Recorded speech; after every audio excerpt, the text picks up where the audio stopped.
Hey y'all, welcome to Be Creative. Today I'm going to introduce to you a new concept in the writing category and it's called peer reviewing. So, what's peer reviewing? Well, I'm about to explain that. And I'm going to give my backstory over peer reviewing, also have an outline of what it looks like, and we're going to do an actual example with it with one of my essays. I'm going to break it down, critique it, and wait till the end of the video. So hit that like button, subscribe, and comment below. What in the world is peer reviewing? So, let me explain. What in the world got me into peer reviewing? When I was in 11th grade, English 3, one of the requirements as a junior was to write a research paper about a specific topic. The process lasted the entire 6 weeks, slowly but surely progressing into writing the essay.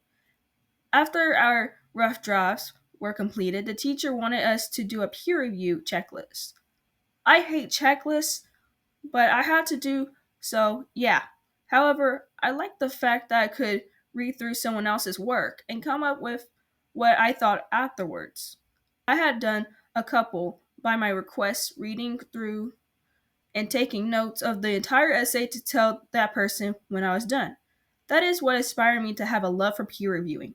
My peer reviewing process is first reading through the entire thing before having any critical thing to say from the top of my head. Then I grab a few pieces of notebook paper, pencils, and or pen to begin reviewing the writing. I take notes of parts that either I don't understand and or believe doesn't make sense or make suggestions. If it is an essay, I will divide it by paragraphs. On the contrary, if it were a story, it would be split according to page number, breaking down each paragraph. My handwriting is legible, however, it can easily be misused as cursive, although some of my letters are that way. Also, it's in small font. After completing the peer review, I created an overall peer review within 5 categories: what went well, what went wrong, needs improvement, overall thoughts, and final thoughts. The time period it takes me to actually do the peer review ranges from 2 to 4 hours, with essays and stories would vary. With me, not only reading the writing takes me longer than expected, however, I enjoy doing it. I hope that you can find a writing technique that you enjoy doing and begin taking advantage of it within your spare time. So, yeah, peer reviewing is something that I really like doing, and um, this allows you to elaborate on someone else's work, but also like um, have your own opinion on it. And it also enhances your critical thinking as well. So I'm going to show you the outline of what it looks like. As you can see that I have a title, an introduction, body paragraph 1, 2, and 3, and of course a conclusion.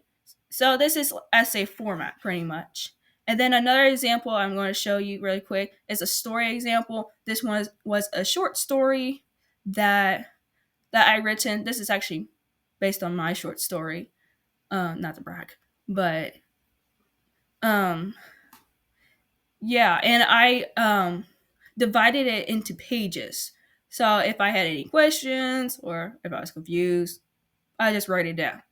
All right, and then I have the peer review outline, and that's what I do after I jot down everything what I thought about and all that stuff. And of course, I have it in 5 categories: what went well, what went wrong, needs improvement, overall thoughts, and final thoughts. So, what went well? So, in this section, it will provide my input of what went well overall in the writing. So, what went wrong? In this section, will provide my input of what went wrong overall in the writing. See, vice versa, pretty much with those two. Needs improvement. In this session, will provide my input of some improvements needed in the writing. And then we have overall thoughts. In this session, will provide my thoughts of the overall writing and final thoughts. In this section, it will provide my overall feelings of the writing, summarizing everything together. This is where I freely express what I think of the overall writing and possible considerations to improve the writer's writing. And now I'm going to show you one of my essays and its example, and we're going to critique it through. All right? All right.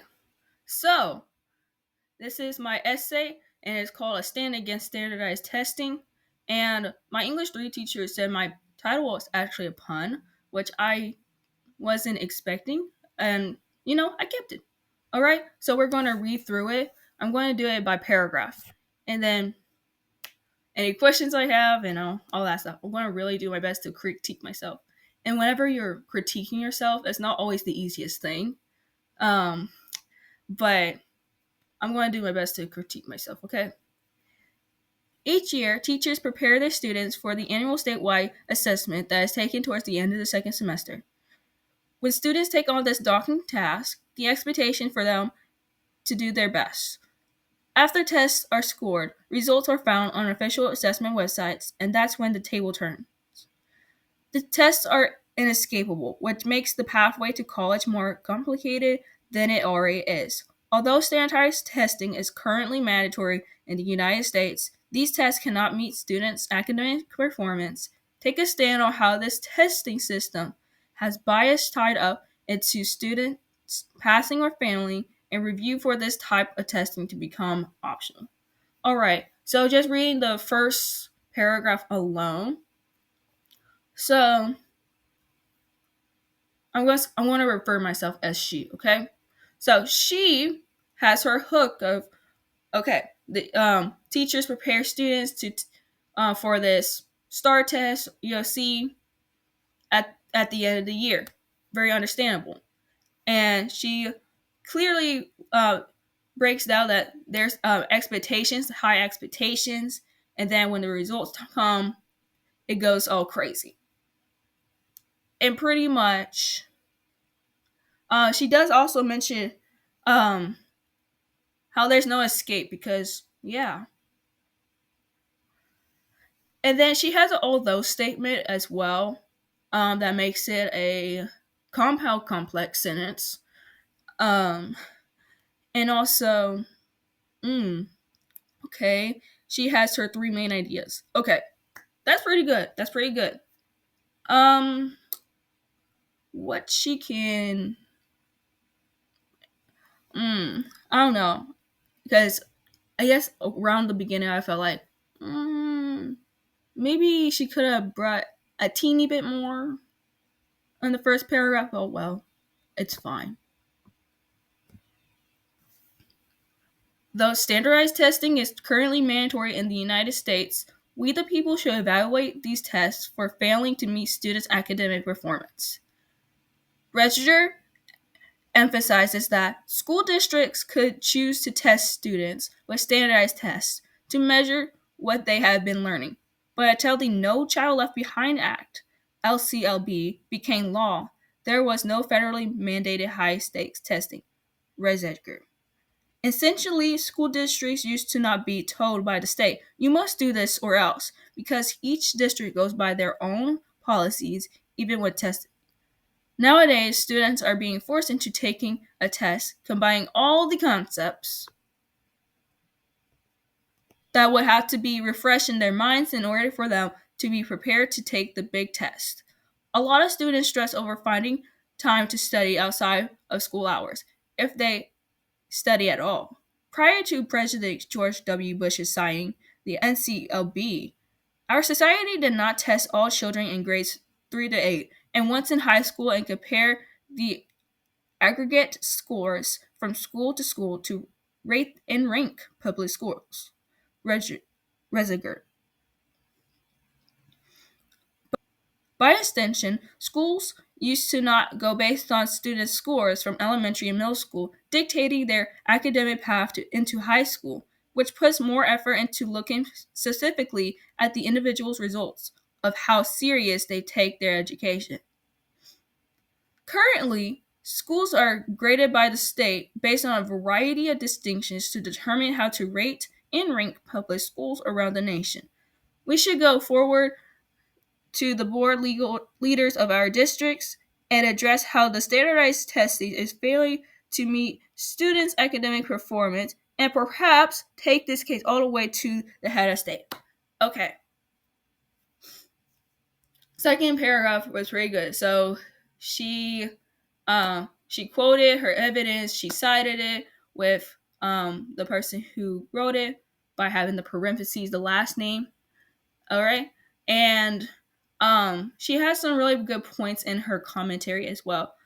One thing that caught me off guard was the last sentence, because there is first person pronouns like we, our, and in an essay, like any research essay, you're not supposed to have uh, first or second person pronouns. And unfortunately, she missed this. She missed. Um, I think she had this earlier in her second paragraph too. Uh, but I think this was like a writing choice because she's trying to say the people. But I think she could have like, because I think she was like kind of related as like, we the people, like the Constitution, Bill of Rights. I think that's what she was related to, and didn't think all the way through. So yeah. So next one.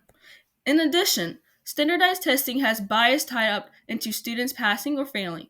Based on analysts provided by Rosales and Walker states, decades of research demonstrate that Black, Latin, Latinx, and Native students, as well as some Asian groups, experience bias from standardized tests administered from early childhood through college. Rosales, Walker. This displays how different races who are not white are more vulnerable to suffer the burdens of what standardized tests and white coded provide. It does not encourage, only tears down students' confidence when the test does come around for the entire state to assess. To go to school, proof of residency is a must. Whether the student attends a good or bad school determines the amount of money that is funded for every student to attend for free. And there are some schools that don't benefit from these requirements. Ibram X. Kennedy of uh, Anti-Racist Research and Policy of Boston University stated, standardized tests have become the most effective racist weapon ever devised to objectively degrade black and brown minds and legally exclude their bodies from prestigious schools. Kennedy. By extension, these tests have the aim to degrade other races' range of intelligence, which creates a difficult obstacle for them to make it to college of their choosing because they weren't able to meet certain academic standards. These tests have not made adjustments to where more students can pass. Though life on Earth is not fair, the test should make passing a tale to all races. Those who administer standardized tests need to design alternative ways to reduce the amount of bias that has been around for many decades. So, third paragraph is pretty good.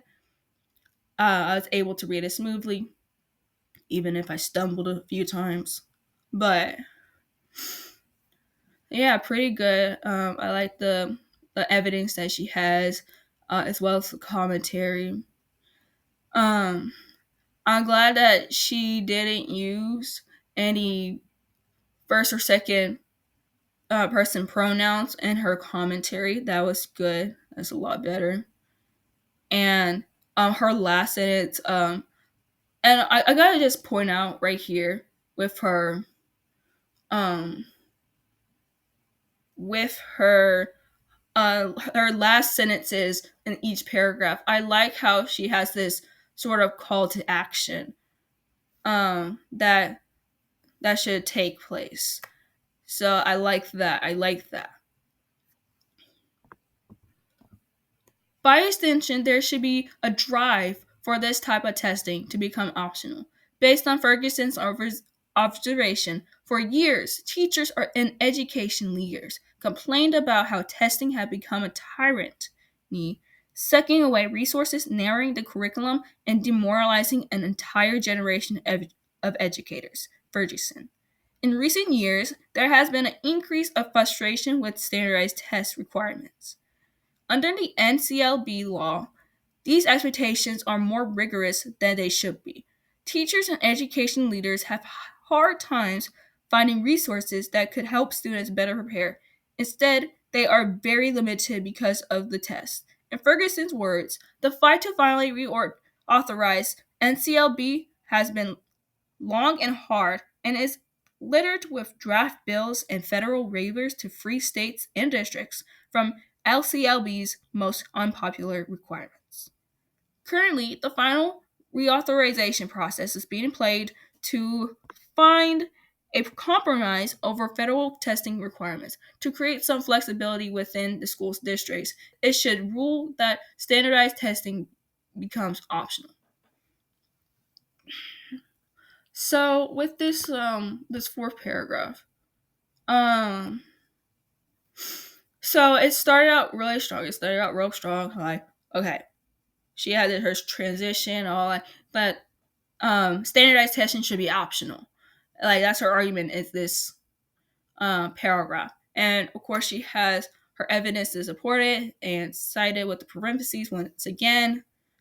And it's interesting that she also says in recent years and all that stuff. Um, One thing I wish that she went through over, like I think she should.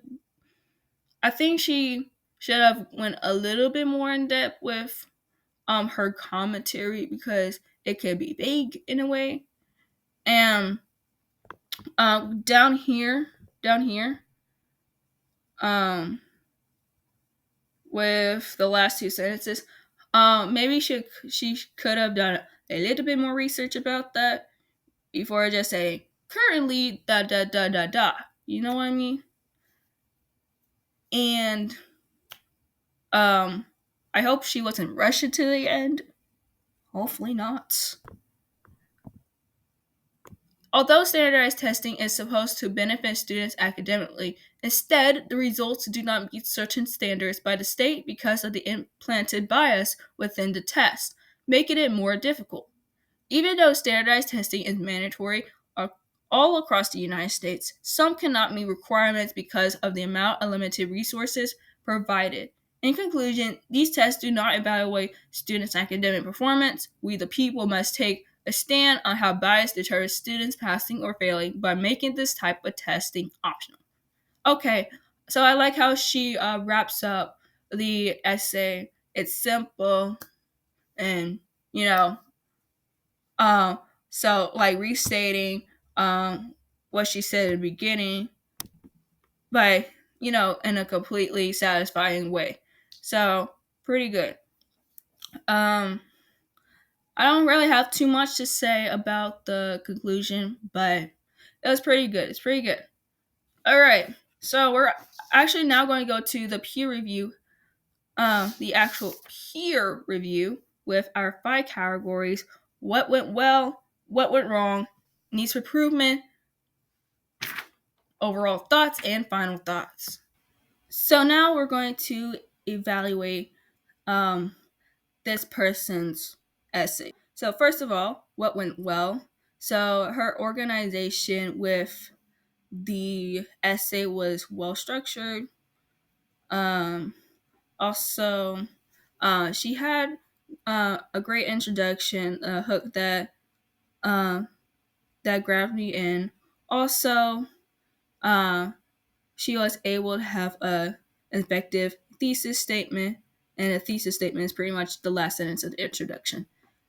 And also, she had transitioning words that ran smoothly through the essay, as well her commentary and evidence, well done, as well as her what you call it. I like how some of her references and how she could uh relate this towards society, how standardized testing could be a problem. is a problem. So, what went wrong? Um, so she did have a few first person pronouns, like we and our. Um, I guess she didn't catch that. Uh, Also, I gotta say, there were certain parts like the fourth paragraph that I felt like she could have done a little bit more research on, because it felt a little rushed, and especially the ending of paragraph 4 was it was like brief and like rushed, like I said. So needs improvement. I'll say research. Research is definitely uh an improvement that could be made. Also, being more cautious of um unintentional first or second person pronouns that could be that could sneak into the essay, because that those can sneak into the essay. And um I'm wondering if I caught any contraction words. Normally in an essay, you want to avoid using contractions, especially, well, if it's in a quote, sure, but if it's not quoted or anything, don't have contractions. So if she did have contractions, don't have contractions, just spell out the word. And one more thing about improvement, mm, mm, I would say that um, mm, like certain sentences were a bit wordy, I think. So like be a little more specific. And let's see. I'll say don't be. You know what? Oh well, shoot. Just improve. Just improve, person. Improve. All right. Overall thoughts. So the overall writing, it was well organized, well structured. Of course, she had her indentions or whatever, the beginning of the paragraph. That's pretty good. Um, like it was good pacing and all that stuff. Her essay was not a novel length and all that stuff. Um, yeah, she did pretty good, like pretty good, and I was able to get through it smoothly. And yeah, so my final thoughts about the essay. So her writing was spot on. I I enjoyed reading it, and I was actually able to learn a couple of things about it, and maybe do research myself about like what's going on with standardized testing currently. And also I liked how she was able her hooks. I like her hooks a lot, like how she starts out her essay. um so, and with hooks, like if you can hook your reader like on the first sentence, they will be grabbed onto the story or whatever you're trying to write. So hook them like on the first sentence, and like the story will go like unfold as it goes. If you made it to the end of the video, comment peer review and comment below what type of essay that I should write next. Thank you for watching Be Creative and stay creative.